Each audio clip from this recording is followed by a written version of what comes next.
What's up guys, Cameron here from Drums and Drams, and in today's video we have a battle between two 10-year cask strength ryes, both coming to us from Kentucky and both from legacy distilleries. In this corner we have the 10-year Old Overholt cask strength rye. This is coming from Jim Beam and clocking in at 121 proof. And in this corner, the Parker's Heritage 10-year cask strength rye coming from Heaven Hill at a whopping 128.8 proof. So a 7.8 proof advantage for the Parker's Heritage. But no matter the case, I think this is gonna be a pretty even matchup. I mean, the stats couldn't really be closer and more perfect.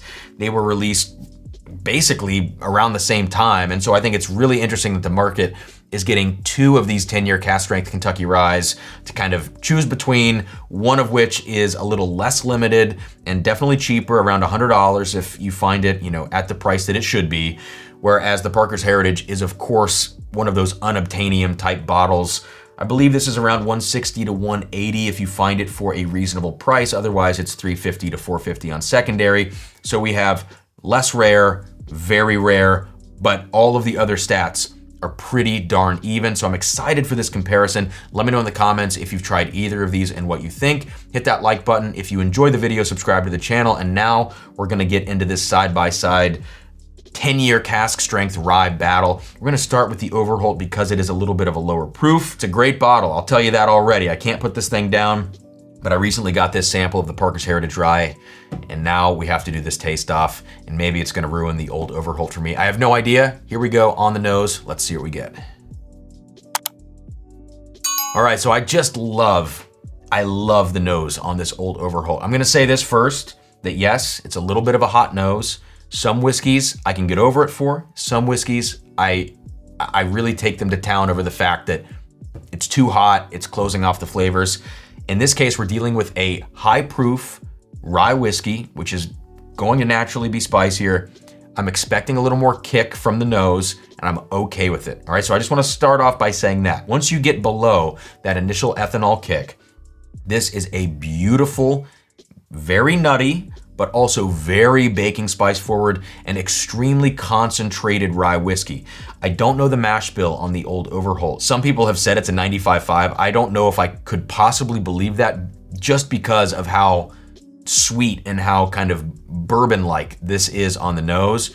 But tons and tons of this deep baking spice note, supported by just a classic Jim Beam kind of brittle caramel note almost underneath it.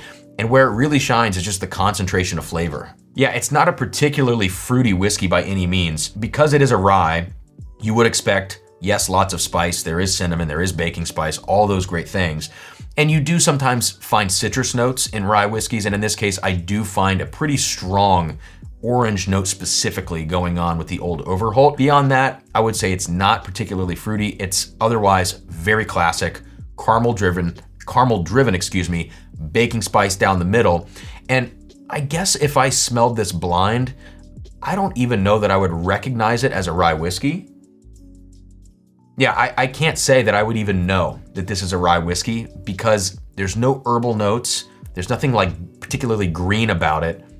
Again, classic down the middle baking spice, caramel driven, a little bit brittle, very nutty, and with that orange note in there as well. Before I taste it, I do want to nose now the Parker's Heritage. And again, a reminder, 128.8 on this one, 121 proof on the Overholt. Let's see what we get on this Parker's Heritage.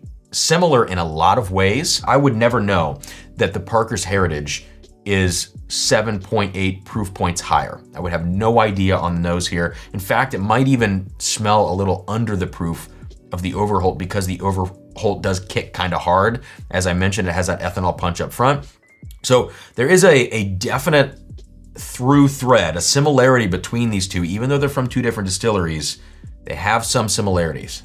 I will say though, they do start to veer off when you look at darker flavor notes. The Old Overholt did not tend to have really much darker than like a caramel note or those baking spices. The Parker's Heritage, it definitely has some darker notes. I would say there's a lot of this kind of chocolate, almost dark chocolate going on in here. Some sort of dark fruit as well. You could say that there's some dark cherry, black cherry maybe. Some people might even pin this being kind of like a date kind of note or a fig kind of note. It's definitely dark chocolate, dark fruit notes, a little mintiness too. So I think the Parker's Heritage, I could classify this as a rye if I smelled it blind, because there's this mintiness, this spearmint note specifically. It's something that I get on Pikesville, which is, I think, a fantastic Kentucky rye from Heaven Hill. You get this spearmint note on Pikesville that is also evident on the Parker's Heritage nose. So I guess when you're looking at how stratified the profiles are in terms of on the nose, the Overholt is a little more focused, kind of picks a lane and sticks with it. And I would say that the Parker's Heritage has the higher level of complexity. And you kind of want that to be the case for a whiskey that is, you know, a higher SRP than the Overholt. It makes sense. It should be more complex, has a little more proof to it, which is not so obvious. But with this much of a limited release like the Parker's Heritage, I think this is kind of lining up as to what I would expect it to be on the nose. Yeah, and last but not least, I would say that there's kind of like this marshmallow / vanilla note actually coming through on the Parker's Heritage. So if I had to distill this down to, you know, trying to encapsulate all the notes from the Parker's Heritage as maybe one singular food item, which a lot of people like to talk about, this to me is some sort of like mint chocolate s'more. You think about s'mores with the graham cracker. In this case, it's kind of a caramelized, you know, pie crust note. The graham cracker, the marshmallow / vanilla notes I talked about, the dark chocolate, and then I say mint chocolate s'more because there is that little spearmintiness hanging out in here as well. It's basically a mint chocolate s'more with some sort of, I don't know, some sort of dark fruit preserves drizzled on the top or something like that. That would be the Parker's Heritage, whereas this Old Overholt is for sure more of just like a pie crust and, I don't know, orange pie crust, whatever the heck that means. Anyways, let's get these things on the palate now, starting with the Old Overholt. Cheers, guys. Big flavors on this 10-year rye from Jim Beam. Really concentrated flavors, and it punches you, I'll tell you what. Big cinnamons at the front of the palate, big ethanol, you know, a dollop of ethanol in the front, fine.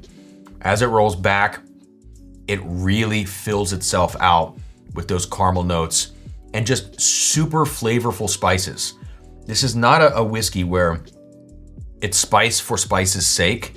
It really does have nutmeg, clove, cinnamon, all of those beautiful baking spices.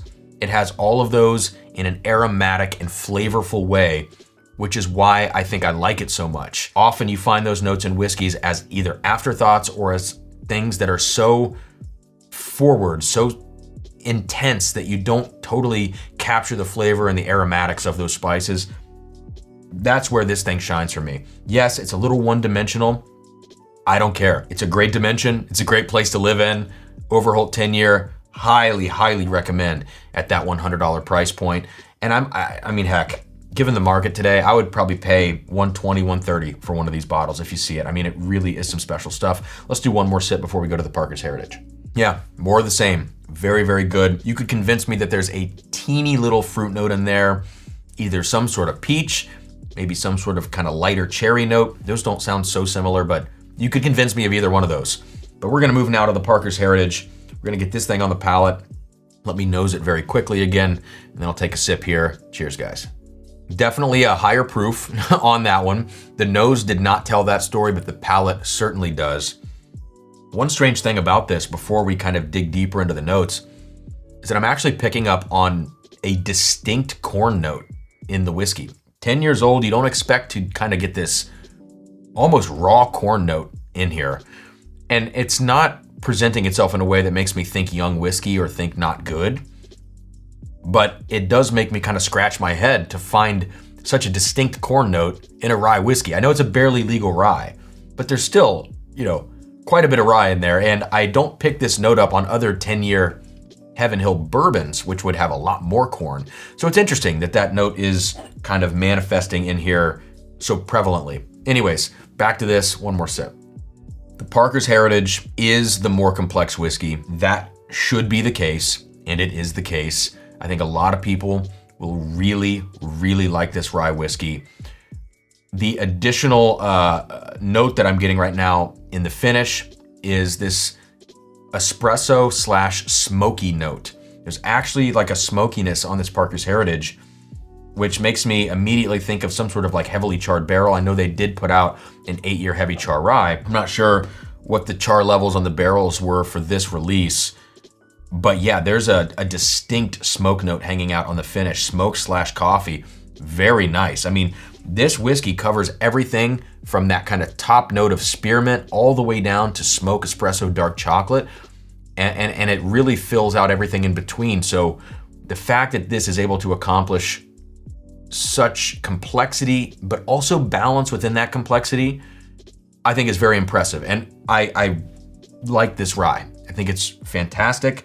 If I had the choice between the two, I would probably go Parker's Heritage. If I'm thinking of secondary prices, $350 to $450 for this, or let's just say $150 at most for the Old Overholt, it's a clear winner that I'm gonna go with the Old Overholt. I mean, this is a really nice rye whiskey, less complexity, more down the middle, but it's a great Kentucky rye with beautiful classic flavors. Parker's Heritage, more advanced, a little more of a masterclass, honestly. Like, it's an impressive blend. That's one way to put it. It's just an impressive blend to achieve what it does. So I'm gonna do one more sip of this and then we're gonna wrap this video up.